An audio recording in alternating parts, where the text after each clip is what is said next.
noise-canceling headphones. She held up the waterlogged evidence and waited.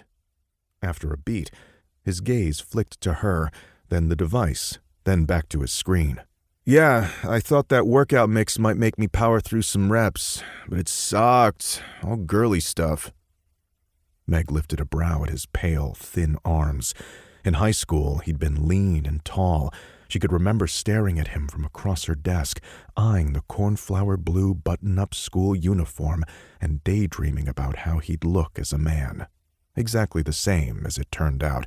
He hadn't filled out in the shoulders like she'd thought. His messy blonde hair had never deepened in color. He was stagnant, just like the air in this room, just like her. "You left it outside, and it rained this morning." She seethed. Of course, all her songs and playlists should be up there somewhere in the cloud, but that wasn't the point. She'd bought this over 10 years ago with money she'd scraped together. The device had been there for her, giving her relief when she'd needed it most. It was sentimental to her, not to mention well used. At any given hour, she could be found puttering around the house, cleaning, or doing chores, and she always had her earbuds in, iPod securely tucked in her pocket. He knew how important it was to her, and he just left it outside. "Huh?" Jeremy curled his tongue over the left corner of his mouth and angled his body to the side, as if doing that would prevent his avatar from being killed. When he successfully avoided the oncoming attack, he shot another glance at her, and she could see her complaint register in his brain. Sorry, babe. I must have forgotten." Obviously. He didn't say another word, and it took a moment for her to comprehend he didn't plan to. He was already focused on his game again. Just like that. He'd destroyed her most cherished possession, and all he could muster was a hollow sorry? Her eyes burned from lack of blinking. Seeming to realize she was still standing there, he finally paused his game. "You can play the music from the laptop, right?" Meg's jaw clenched. He was not trying to give her solutions as if she'd come to him with a problem. "I can't carry the laptop around everywhere with me, can I? The battery only holds a charge for like 10 minutes. It has to stay plugged in. My phone is on its last legs, but maybe I could buy a new one." Meg took a tentative step forward. "If I got a job too, we could—" No job. What'll happen when we have a kid?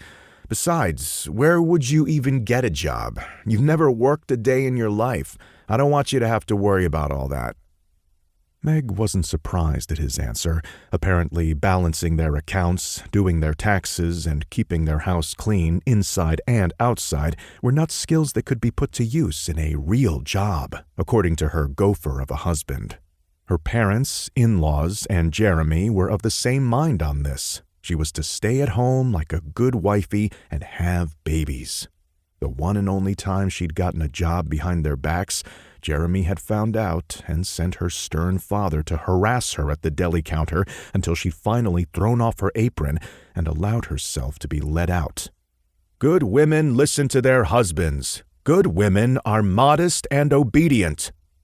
The entire way home, she'd been treated to an endless lecture filled with passages from the Bible illuminating her father's arguments.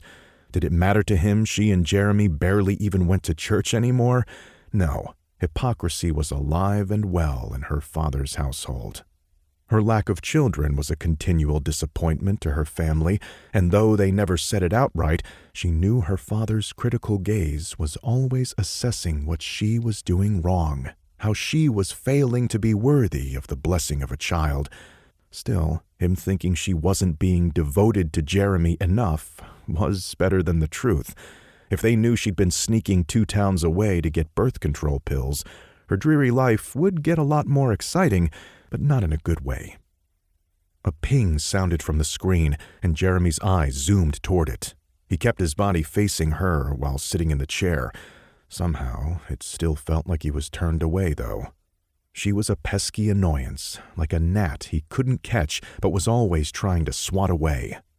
As she stared, some of her anger vanished, replaced by the hopeless resignation she'd come to recognize. Jeremy never pushed her.